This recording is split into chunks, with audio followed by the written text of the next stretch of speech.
आज हम kingdom protista की लास्ट टॉपिक स्टार्ट करेंगे, प्रोटोजोअन्स। क्योंकि हम पिछले लेक्चर में देख चुके हैं कि जो हमारा किंगडम प्रोटिस्टा था वो 5 पार्ट्स में डिवाइड हो रहा था, chrysophytes, dinoflagellates, euglenoid, slime moulds and protozoan. Slime moulds तक हमारा हो गया है। आज हम उसकी लास्ट टॉपिक डिस्कस करेंगे, प्रोटोजोअन्स। कि प्रोटोजोअन्स किसे कहते हैं, इसे कितने पार्ट्स में डिवाइड किया जाता है। तो अगर हम आइए अब स्टार्ट करते हैं प्रोटोजोअन्स कि प्रोटोजोअन्स कहा किसे जाता है। तो प्रोटोजोअन्स क्या होता है, प्रीमिटिव रिलेटिव ऑफ एनिमल्स। यानी प्रोटोजोअन्स को क्या कहा जाता है, प्रीमिटिव रिलेटिव ऑफ एनिमल्स। कि ये जो एनिमल्स हैं उनके पूर्वज होते हैं, यानी जो एनिमल्स हैं उनके पूर्वज कौन होते हैं, प्रोटोजोअन्स होते हैं। जैसे अगर हम लोग अपनी बात करें, ह्यूमंस, हम लोग भी क्या हैं, एनिमल्स की कैटेगरी में आते हैं। तो अगर हम लोग अपने पूर्वज की बात करें तो हमारे पूर्वज किसे माना जाता है, मंकी, यानी कि बंदर को माना जाता है।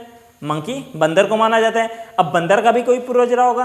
तो ऐसे ही अगर ऐसे ही जितने एनिमल्स हैं सभी के पूर्वज की बात की जाए कि सभी का पूर्वज कौन है, तो किसे मानेंगे, प्रोटोजोअन्स को मानेंगे।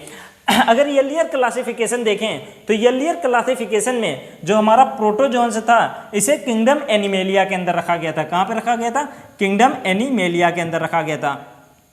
अब इसे किंगडम एनिमेलिया के अंदर रखा क्यों गया था, क्योंकि इनके पास, अगर इसे किंगडम एनिमेलिया के अंदर क्यों रखा गया था, क्योंकि इनके पास सेल वॉल एब्सेंट थी। यानी कि हमें पता है कि जो हमारा किंगडम एनिमेलिया है यहाँ पे सेल वॉल क्या होती है, सेल वॉल क्या होती है, एब्सेंट होती है। सेल वॉल क्या होती है, एब्सेंट होती है। और अगर ये ईयरलियर क्लासिफिकेशन में प्रोटोजोअन्स को भी कहाँ पे रखा गया है, एनिमेलिया में रखा गया है। इसका मतलब कि जो हमारे प्रोटोजोअन्स होंगे यहाँ पे भी क्या होगी, सेल वॉल क्या होगी, एब्सेंट होगी। सेल वॉल क्या होगी, एब्सेंट होगी।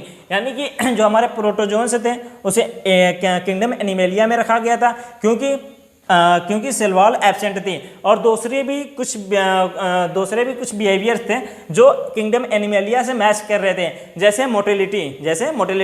यानी इन्हीं सारे कैरेक्टर्स को देखकर प्रोटोजोअन्स को कहाँ रख दिया गया था, किंगडम एनिमेलिया में रख दिया गया था ईयरलियर क्लासिफिकेशन में। लेकिन जब बाद में क्लासिफिकेशन, यानी कि जब हमारा 5 किंगडम सिस्टम ऑफ क्लासिफिकेशन आया तो इस प्रोटोजोअन्स को उठा के कहाँ पे रख दिया गया, यानी एनिमेलिया से निकाल के कहाँ पे रखा गया, किंगडम प्रोटिस्टा के अंदर रखा गया। और किंगडम प्रोटिस्टा के अंदर भी एक अलग ग्रुप बना दिया गया, प्रोटोजोअन्स। एक अलग ग्रुप बना दिया गया, प्रोटोजोअन्स। इतनी बात समझ में आई। आइए अब इसके न्यूट्रिशन की बात करते हैं। हमें पता है कि जितने भी ऑर्गेनिज्म होते हैं उसे हम 2 पार्ट्स में डिवाइड करते हैं on the basis of nutrition. चाहे तो ऑटोट्रॉफ्स हो सकता है या हेट्रोट्रॉफ्स हो सकता है, ऑटोट्रॉफ्स या हेट्रोट्रॉफ्स। ये तो हमें पता है कि जितने भी एनिमेलिया होते हैं ये अपने फूड का फॉर्मेशन खुद नहीं करते हैं। यानी जितने भी एनिमेलिया हैं अपने फूड का फॉर्मेशन खुद नहीं करते हैं। ये अपने फूड के लिए किसी दूसरे पे डिपेंड करते हैं। यानी किसी दूसरे का बना बनाया खाना क्या करते हैं, ये खा लेते हैं। ये किसी दूसरे का बना बनाया खाना क्या करते हैं, खा लेते हैं। यानी किंगडम एनिमेलिया हमारे कैसे होते हैं, हेट्रोट्रॉफ्स होते हैं। किंगडम एनिमेलिया कैसे होते हैं, हेट्रोट्रॉफ्स होते हैं। और चूंकि ईयरलियर क्लासिफिकेशन में प्रोटोजोअन्स को भी कहाँ रखा गया था, किंगडम एनिमेलिया में रखा गया था। इसका मतलब हम कह सकते हैं कि जो हमारे प्रोटोजोअन्स के भी जितने भी मेंबर होंगे, यानी all members of protozoans are heterotrophs. यानी कि इसके भी मेंबर कैसे होंगे, हेट्रोट्रॉफ्स होंगे। क्योंकि इन्हें ईयरलियर क्लासिफिकेशन में कहाँ रखा गया था, एनिमेलिया में रखा गया था। और हमें पता है एनिमेलिया फूड का फॉर्मेशन नहीं करते, ये हेट्रोट्रॉफ्स हैं। इसका मतलब कि प्रोटोजोअन्स भी कैसे होंगे, हेट्रोट्रॉफ्स होंगे। इतनी बात समझ में आई। अगर हम देखें अब हेट्रोट्रॉफ्स में भी अगर इन्हें देखें तो हमारे प्रोटोजोअन्स 2 प्रकार के होते हैं। अगर हेट्रोट्रॉफ्स में भी देखें तो हमारे प्रोटोजोअन्स कितने प्रकार के होते हैं, 2 प्रकार के होते हैं। चाहे तो ये पैरासाइट हो सकते हैं, क्या हो सकते हैं, पैरासाइट हो सकते हैं या प्रीडेटर हो सकते हैं। पैरासाइट या प्रीडेटर्स, पैरासाइट हो सकते हैं या प्रीडेटर हो सकते हैं। अब पैरासाइट्स किसके कहते हैं, ऐसे ऑर्गेनिज्म जो लिविंग ऑर्गेनिज्म पे डिपेंड्स करते हैं। यानी ऐसे ऑर्गेनिज्म जो किसी लिविंग थिंग्स पे डिपेंड करते हैं अपने फूड के लिए, उसे हम क्या कहते हैं, पैरासाइट्स कहते हैं। जैसे हमारे बालों में जू क्या है, पैरासाइट है, क्योंकि वो हमारी बॉडी पे डिपेंड करता है अपने फूड के लिए। यानी ऐसे ऑर्गेनिज्म जो किसी दूसरे लिविंग ऑर्गेनिज्म पे डिपेंड करें फूड के लिए, उसे हम क्या कहते हैं, पैरासाइट कहते हैं। अब प्रीडेटर किसे कहते हैं, प्रीडेटर यानी ऐसे ऑर्गेनिज्म जो किसी दूसरे ऑर्गेनिज्म को क्या करें, शिकार करें। यानी कि वो क्या करें, प्रे को मारें, कैप्चर करें, यानी दूसरे ऑर्गेनिज्म का शिकार करके खाएं, उसे क्या कहा जाता है, प्रीडेटर्स कहा जाता है। यानी कि हमारा प्रोटोजोन्स क्या है, हेट्रोट्रॉफ। हेट्रोट्रॉफ्स में भी ये कैसे हो सकते हैं, पैरासाइट्स हो सकते हैं या प्रीडेटर हो सकते हैं। समझ में आया। अब आइए देखें कि हमारा जो ये प्रोटोजोन्स होता है हम इसे कितने पार्ट्स में डिवाइड कर सकते हैं। यानी जो हमारा प्रोटोजोन्स होता है ये कितने पार्ट्स में डिवाइड होता है। तो हमें पता है कि जो हमारा ये प्रोटोजोन्स है ये 4 पार्ट्स में डिवाइड होता है। कितने पार्ट्स में डिवाइड होता है, 4 पार्ट्स में डिवाइड होता है। पहला क्या है, अमीबॉयड प्रोटोजोन्स। क्या है, अमीबॉयड प्रोटोजोन्स। दूसरा क्या है, फ्लैजिलेटेड। तीसरा क्या है, सिलिएटेड प्रोटोजोन्स। चौथा क्या है, स्पोरोजोअन। तीसरा क्या है, स्पोरोजोअन्स। यानी कि जो हमारा प्रोटोजोअन्स होता है इसे हम कितने ग्रुप में डिवाइड करते हैं, 4 ग्रुप में डिवाइड करते हैं। Amoeboid, flagellated, ciliated and स्पोरोजोअन्स। तो अब एक एक करके देखेंगे। अमीबॉयड प्रोटोजोन्स किसे कहते हैं, फ्लैजिलेटेड प्रोटोजोन्स किसे कहते हैं, सिलिएटेड प्रोटोजोन्स किसे कहते हैं एंड स्पोरोजोअन्स किसे कहते हैं। तो आइए स्टार्ट करते हैं। अमीबॉयड प्रोटोजोअन किसे स्टार्ट करते हैं, अमीबॉयड प्रोटोजोअन को स्टार्ट करते हैं कि अमीबॉयड प्रोटोजोअन से किसे कहते हैं, ये पाए कहाँ पे जाते हैं, ये पैरासाइट होते हैं या प्रीडेटर होते हैं, इनके एग्जाम्पल क्या हैं, सबको डिस्कस करते हैं। आइए देखते हैं।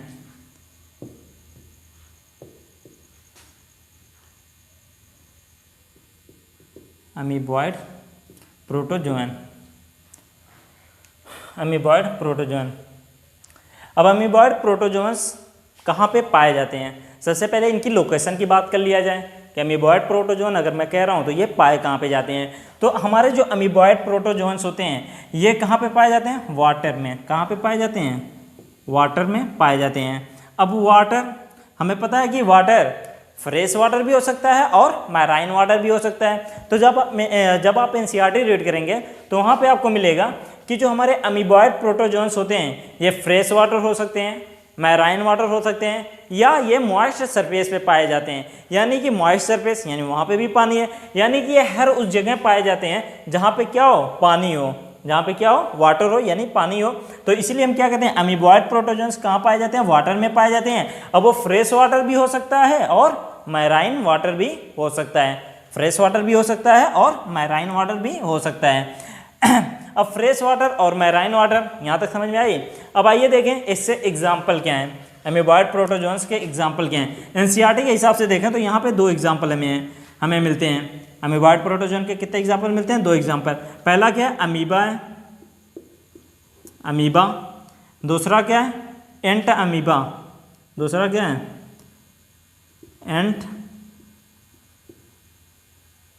एंट अमीबा। एंट अमीबा हमारा क्या होता है, मैराइन होता है। कैसा होता है, मैराइन होता है। एंट अमीबा कैसा होता है, मैराइन होता है। और मैराइन के साथ साथ ये क्या होता है, पैरासाइट होता है। मैराइन के साथ साथ ये क्या होता है, पैरासाइट होता है। ये क्या होता है, पैरासाइट होता है। मैराइन के साथ ये कैसा होता है, पैरासाइट होता है। अब हमारा एंट अमीबा, आपने सुना होगा एंट अमीबा हिस्टोलिटिका, जो कहाँ पे पाया जाता है, हमारी इंटेस्टाइन में पाया जाता है। वो भी क्या है, इसी का मेंबर है। वो भी किसका एग्जाम्पल है, अमीबॉयड यानी यही एंट अमीबा हिस्टोलिटिका। कहाँ पे पाया जाता है, हमारे इंटेस्टाइन में पाया जाता है। क्या होता है, पैरासाइट होता है। क्या होता है, पैरासाइट होता है। अब जो एंट अमीबा हिस्टोलिटिका मैराइन फॉर्म होता है, आपको याद होगा कि जब मैंने क्राइसोफाइट्स पढ़ाया था तो क्राइसोफाइट्स में एक था डाई एटम। क्या था, डाई एटम था। डाई एटम में क्या था कि जो डाई एटम की जो अपर सरफेस थी, अपर सरफेस पे क्या होता था, सिलिका प्रेजेंट होती थी। क्या होती थी, सिलिका प्रेजेंट होती थी। तो ऐसे ही जो हमारा अमीबॉयड प्रोटोजोअन में जो मैराइन फॉर्म है एंट अमीबा के भी अपर सरफेस पे क्या होती है, अपर सरफेस पे क्या होती है, सिलिका पाई जाती है। इसके भी अपर सरफेस पे क्या पाई जाती है, सिलिका प्रेजेंट होती है। जैसे मान लो हमारा कोई एंट अमीबा है, ये मान लो हमारा एंट अमीबा है, तो इस एंट अमीबा की सरफेस पे क्या होता है, अपर सरफेस पे क्या होता है, ऐसे कुछ रेतीला होता है, रेतीले पदार्थ की तरह कुछ होता है, जिसे हम क्या कहते हैं, सिलिका कहते हैं। क्या कहते हैं, सिलिका कहते हैं। यानी कि जो मैराइन फॉर्म होता है अमीबॉइड प्रोटोजोन का जो मैराइन फॉर्म होता है उसके सरफेस में हमें क्या मिलता है, सिलिका मिलता है। और ये कैसे होते हैं, पैरासाइट होते हैं। अब आइए देखते हैं अमीबा। अमीबा तो सभी लोग नाम सुने होंगे, अमीबा का नाम तो सभी सुने होंगे। तो आइए देखते हैं अमीबा क्या होता है। अगर अमीबा के शेप की बात करें, तो इसका शेप कैसा होता है, पॉलीमार्फिक होता है। क्या होता है, पॉलीमार्फिक होता है। पॉलीमार्फिक किसे कहते हैं, यानी कि कोई अपने शेप यानी जो उसका स्ट्रक्चर है उसे बार बार क्या करे, चेंज करें। मान लो अभी आप अमीबा देख रहे हैं, अभी आपको अमीबा हो सकता है ऐसा दिखे, कुछ देर के बाद हो सकता है आपको अमीबा ऐसा दिखने लगे, कुछ देर के बाद हो सकता है वही अमीबा आपको ऐसे दिखने लगे। यानी अमीबा क्या कर रहा है, कंटिन्यूसली अपने शेप को चेंज कर रहा है। तो जो अपने शेप को बार बार चेंज कर रहा हो उसे क्या कहा जाता है, पॉलीमॉर्फिक कहा जाता है। पॉली माने एक से ज़्यादा, मॉर्फिक माने स्ट्रक्चर, उसका स्ट्रक्चर। तो ये अपने स्ट्रक्चर यानी इसका स्ट्रक्चर एक से ज़्यादा है, इसीलिए इसे क्या कहते हैं, अमीबा कैसा होता है, पॉलीमॉर्फिक होता है।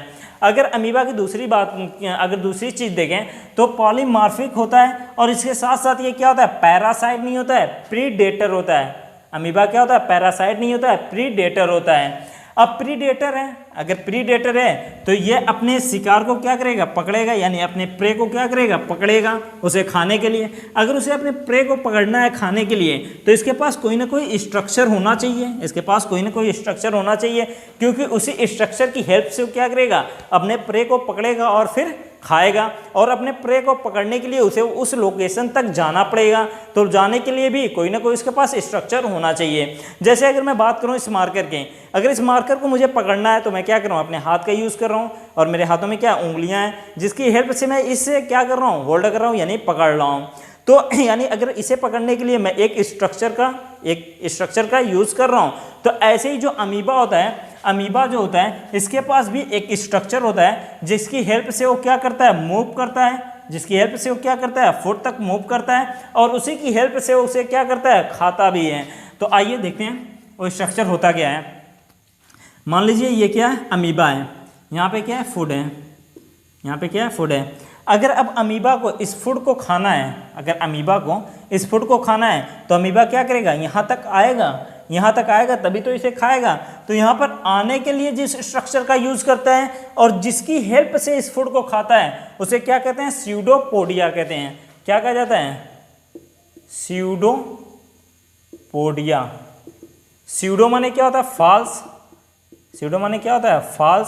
पोडिया माने क्या होता है, पैर, पोडिया माने क्या होता है, फुट यानी पैर, क्या होता है,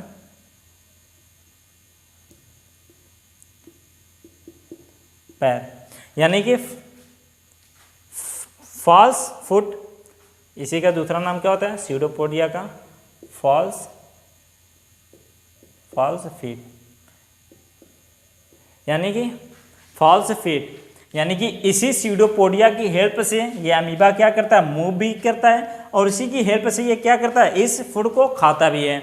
तो आइए देखें ये मूव कैसे करता है और खाता कैसे है। तो होता क्या है कि जो हमारा ये अमीबा है तो इसके अंदर क्या होगा, इसका साइटोप्लाज्म होगा। अगर ये बताइए कि मान लो यहाँ पे एक बलून है, गुब्बारा, ये क्या है, एक गुब्बारा है। अगर इस गुब्बारे में मैं क्या करूँ, वाटर फिल कर दूं, यानी इसके अंदर क्या करूं, पानी भर दूं। अब पानी भरने के बाद मैं क्या करूं, अगर मैं इसे ऐसे दबाना स्टार्ट करूं, ऊपर से मैं क्या करूं, ऊपर से इस गुब्बारे को बांध दूं, नहीं तो ऐसा ना हो दबाने पर पानी बाहर निकल जाए। तो अब मैं इस स्ट्रक्चर को जैसे, यानी कि इसे मैं गुब्बारे को जैसे ऐसे दबाना स्टार्ट करूंगा तो क्या होगा, ये पानी जो होगा क्या करेगा, नीचे की तरफ फोर्स लगाएगा। तो ये गुब्बारा क्या होगा, नीचे की तरफ क्या होगा, और ज़्यादा नीचे की तरफ क्या होगा, और ज़्यादा फैलेगा, यानी नीचे की तरफ और ज़्यादा फैलेगा।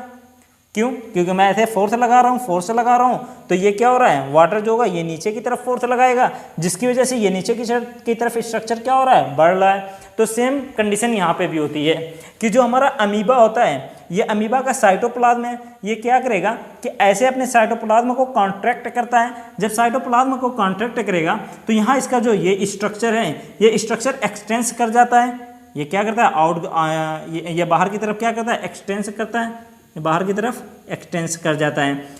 ये बाहर की तरफ एक्सटेंस कर जाता है और इसी स्ट्रक्चर को हम क्या कहते हैं, स्यूडोपोडिया कहते हैं। अब ये अमीबा क्या करेगा, अपने स्यूडोपोडिया को यहाँ पे फिक्स करेगा और पीछे वाले को क्या करेगा, घसीट के आगे लाएगा, घसीट के आगे लाएगा। अब फिर यहाँ पे वही प्रोसेस चलाएगा और फिर से स्यूडोपोडिया का फॉर्मेशन करेगा और यहाँ पे फिर से स्यूडोपोडिया का फॉर्मेशन कर रहा है। अब इस स्यूडोपोडिया को यहाँ पे फिक्स करेगा और इस पीछे जो बॉडी है उसे क्या करेगा, खींच के यहाँ तक लाएगा और ऐसे ही वो फुट तक पहुँच जाएगा। यानी स्यूडोपोडिया की हेल्प से क्या कर रहा है, मूव कर रहा है और इसी स्यूडोपोडिया की हेल्प से वो क्या करेगा, इसी स्यूडोपोडिया की हेल्प से वो इसे देखिए खाता भी है। मान लो ये स्यूडोपोडिया की हेल्प से यहाँ तक आ गया है, स्यूडोपोडिया की हेल्प से यहाँ तक आ गया है। अब ये स्यूडोपोडिया को क्या करेगा, ये फूड है, ये फूड है, तो ये स्यूडोपोडिया की हेल्प से क्या करता गया, ये स्यूडोपोडिया की हेल्प से, यानी ये खाना है, ये खाना यहाँ क्या होगा, अंदर की तरफ धसेगा और ये क्या होगा, ये अंदर की तरफ स्यूडोपोडिया में ये क्या होगा, खाना अंदर की तरफ धसेगा और ये स्यूडोपोडिया आगे से क्या होगा, ज्वाइन हो जाएगा। यानी खाना कहाँ पे आ गया, अब इसके अंदर आ गया। यानी हम देख रहे हैं कि जो हमारा अमीबा है वो स्यूडोपोडिया की हेल्प से मूव भी कर रहा है और उसी की हेल्प से खाना भी खा रहा है। यानी हम कह सकते हैं कि स्यूडोपोडिया का फंक्शन कैसा होता है, डबल फंक्शन होता है, मूव कराने का भी होता है और खाने में हेल्प भी कराता है, यानी कि कैप्चर करने में। यानी यहाँ पे प्रे है, उसे कैप्चर करने के लिए अमीबा किस स्ट्रक्चर का यूज़ करता है, स्यूडोपोडिया का यूज़ करता है। समझ में आ गया, यहाँ तक समझ में आई बात। अब आइए इसके बाद स्टार्ट करते हैं अमीबॉइड के बाद फ्लैजिलेटेड प्रोटोजोवन कि फ्लैजिलेटेड प्रोटोजोवन किसे कहते हैं। फ्लैजिलेटेड प्रोटोजोवन,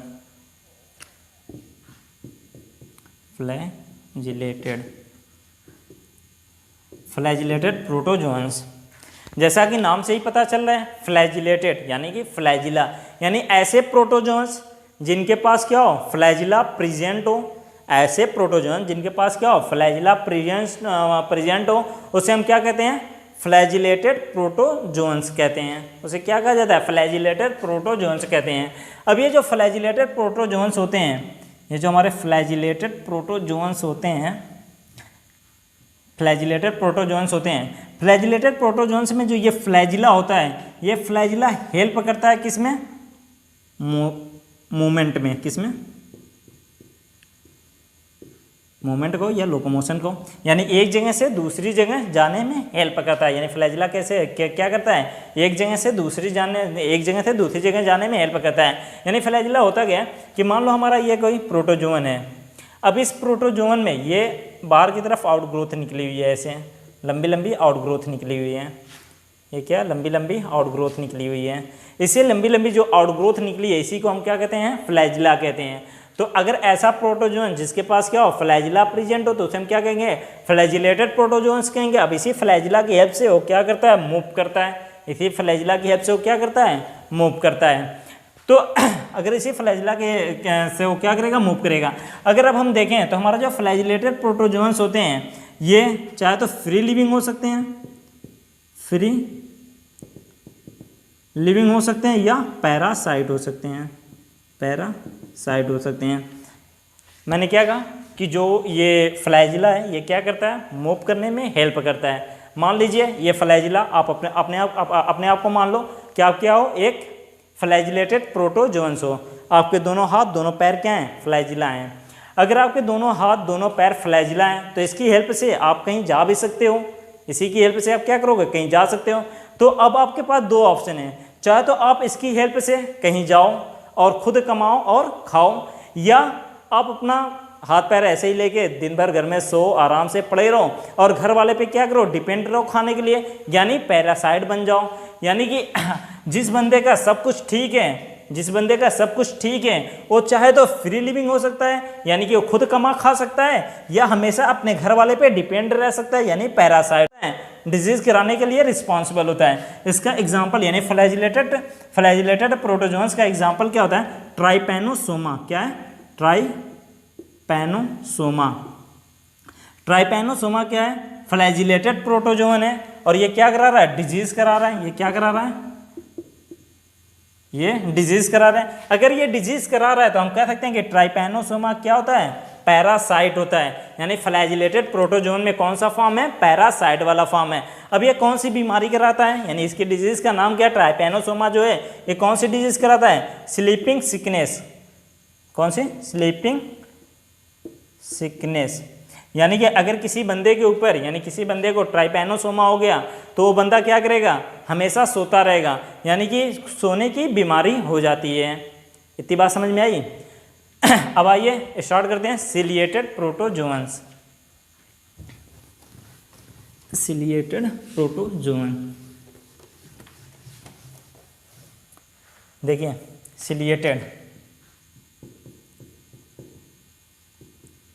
सिलिएटेड प्रोटोजोअन्स, नाम से ही पता चल रहा है, वहाँ पे क्या था, फ्लैजिलेटेड प्रोटोजोन्स। यानी ऐसे प्रोटोजोन जिनके पास फ्लैजिला हो उसे हम क्या कह रहे थे, फ्लैजिलेटेड प्रोटोजोन्स कह रहे थे।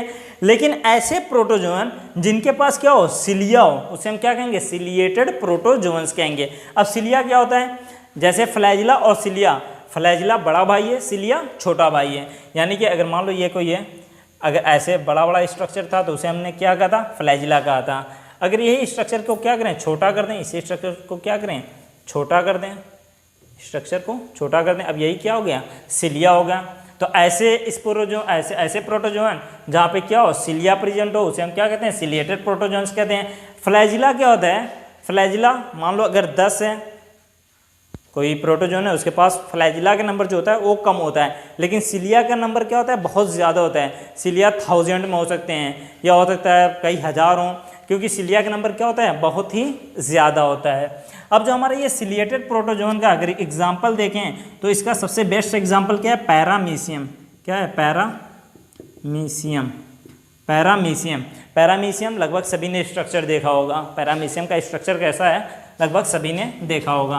अब आइए देखें पैरामीशियम यानी सिलिएटेड प्रोटोजोन का जो एग्जाम्पल पैरामीशियम है ये होता क्या है, ये अपने फूड को कैसे लेता है, सिलिया का इसके अंदर काम क्या होता है। तो आइए देखें,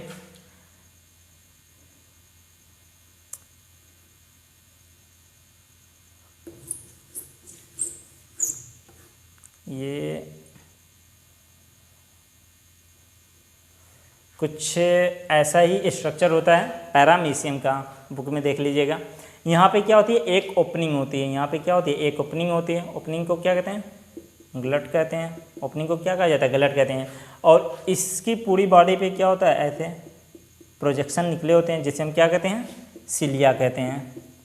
इसे क्या कहते हैं, सिलिया कहते हैं। अब मान लो यहाँ पे कोई फूड है और ये क्या है, पानी। अगर पैरामीशियम को ये फूड खाना है तो क्या करेगा, सिलिया का कोऑर्डिनेटेड मूवमेंट कराता है। सिलिया का कैसा मूवमेंट कराएगा, कोऑर्डिनेटेड मूवमेंट कराएगा। जैसे मान लीजिए आप स्विमिंग पूल में या नदी में गए हैं तो आप क्या करते हैं, अगर आपको आगे तैर के जाना है तो आप दोनों हाथों को कोऑर्डिनेटेड मूवमेंट कराते हैं। अगर आपको आगे जाना है और आप एक हाथ ऐसे मारिए और एक हाथ ऐसे मारिए, एक हाथ ऐसे मारिए, एक हाथ ऐसे मारिए, ना आप आगे जाएंगे ना पीछे जाएंगे, क्योंकि ये कहता है कोऑर्डिनेटेड मूवमेंट है नहीं। तो अगर कोऑर्डिनेटेड मूवमेंट होगा तो आप ऐसे ऐसे करेंगे, पानी क्या होगा, पीछे आएगा और आप क्या करेंगे, आगे जाएंगे। तो वैसे ही ये सिलिया भी क्या करता है, यहाँ पे सिलिया एक कोऑर्डिनेटेड मूवमेंट कराता है। ये जब एक कोऑर्डिनेटेड मूवमेंट कराता है तो यहाँ पे क्या होता है, वाटर करंट बन जाता है। वाटर में क्या होता है, यानी भंवर बन जाता है। जैसे आप एक किसी टब में पानी लें, पानी लेके क्या करें, उसे हाथों से गोल गोल घुमा दें तो आप देखेंगे कि उसमें क्या हो रहा है, भंवर बनता है। तो यहाँ पे भी ये क्या करते हैं, ऐसे गोल गोल घुमा देते हैं, यहाँ पे क्या होता है, भंवर बन जाता है। और आप देखना यहाँ पे आप जब भंवर है मतलब पानी में ऐसे घुमा देते हैं, जब यहाँ पे भंवर बन जाता है, अगर आप उसमें कोई कागज़ का टुकड़ा डाल रहे हैं तो ये कागज़ का टुकड़ा सट देना कहाँ पे पहुँचता है, तुरंत हमारे सरफेस यानी कि सबसे लोअर वाले सरफेस पे पहुंच जाता है। तो यहाँ पे भी सेम वही वाली कंडीशन होती है कि जो ये सिलिया होता है, सिलिया का कोऑर्डिनेटेड मूवमेंट होता है, जिससे यहाँ पे क्या होती है, भंवर बनती है। अब इसी भंवर में क्या होता है, ये खाना आ जाता है, जिसके हेल्प से ये कहाँ पे पहुँच जाता है, गलट, और गलट के थ्रू कहाँ पे पहुँच जाता है, पैरामीशियम के अंदर पहुँच जाता है। समझ गए। अब आइए इसके बाद स्टार्ट करते हैं स्पोरोजोअन्स। यहाँ पे याद रखना मूवमेंट कैसा होगा, सिलिया का मूवमेंट कैसा होगा, कोऑर्डिनेटेड मूवमेंट होगा। यानी कि सब एक साथ मतलब तालमेल बैठा के एक साथ मूवमेंट करेंगे। ऐसा नहीं कि 10 इस तरफ मार रहे हैं तो 10 इस तरफ मार रहे हैं, 4 उस तरफ, मतलब कुछ ऐसा, मतलब सब क्या करेंगे, एक ही तरफ मारेंगे ताकि यहाँ पे क्या हो, भंवर बन सके। समझ गए। अब इसके बाद आइए स्टार्ट करते हैं स्पोरोजोअन्स।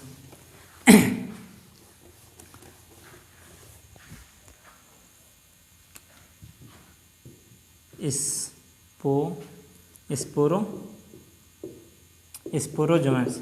स्पोरोजोअन्स किसे कहते हैं? ऐसे प्रोटोजोअन जो अपनी पूरी लाइफ में, यानी जब वो पैदा हुए और जब वो मरेंगे, अपनी पूरी लाइफ में अगर वो कोई स्पोर बनाएं और वो स्पोर कैसा हो, इन्फेक्शियस हो, यानी दूसरे को इन्फेक्ट कर सकें, तो ऐसे प्रोटोजोअन को हम क्या कहते हैं, स्पोरोजोअन कहते हैं। यानी इन्फेक्शियस स्पोर लाइक स्ट्रक्चर,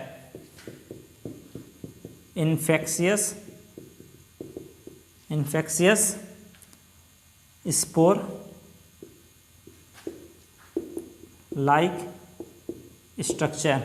यानी कि अगर कोई protozoan infectious spore like structure अपनी पूरी लाइफ में, यानी जब से वो पैदा हुआ जब वो मरेगा, अगर इन्फेक्शियस स्पोर लाइक स्ट्रक्चर बना रहा है, यानी कोई ऐसा स्पोर बना रहा है जो किसी दूसरे को इन्फेक्ट कर सके, तो ऐसे प्रोटोजोन को हम क्या कहते हैं, स्पोरोजोअन्स कहते हैं। इसका सबसे बेस्ट एग्जाम्पल क्या होता है, प्लाज्मोडियम। इसका सबसे बेस्ट एग्जाम्पल क्या है, प्लाज्मोडियम, जो किसके लिए रिस्पॉन्सिबल होता है, मलेरिया के लिए। ये प्लाज्मोडियम क्या कराता है,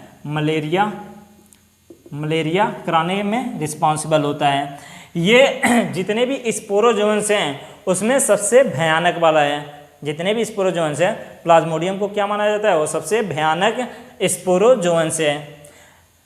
यानी कि समझ में आ रहा है कि ऐसे प्रोटोजोअन्स जो अपनी पूरी लाइफ में स्पोर का फॉर्मेशन करें, लेकिन वो स्पोर कैसा होना चाहिए, इन्फेक्शियस होना चाहिए, यानी जो किसी हेल्दी इंडिविजुअल, यानी जो किसी हेल्दी ह्यूमन या किसी हेल्दी ऑर्गेनिज्म को इन्फेक्ट कर सकें, ऐसे प्रोटोजोअन्स को हम क्या कहते हैं, स्पोरोजोअन्स कहते हैं। और सबसे घातक वाला स्पोरोजोअन्स का नाम क्या है, प्लाज्मोडियम, जो किसके लिए रिस्पॉन्सिबल है, मलेरिया के लिए रिस्पॉन्सिबल है।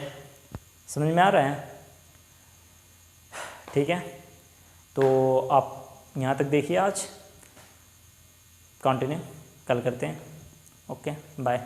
और आप लोगों का फिजिक्स और केमिस्ट्री का बस 1-2 दिन में लेक्चर आ जाएगा, तो आप लोग चैनल को सब्सक्राइब कर लें ताकि जैसे ही वीडियो अपलोड की जाए आपको नोटिफिकेशन मिल जाए। Okay, bye.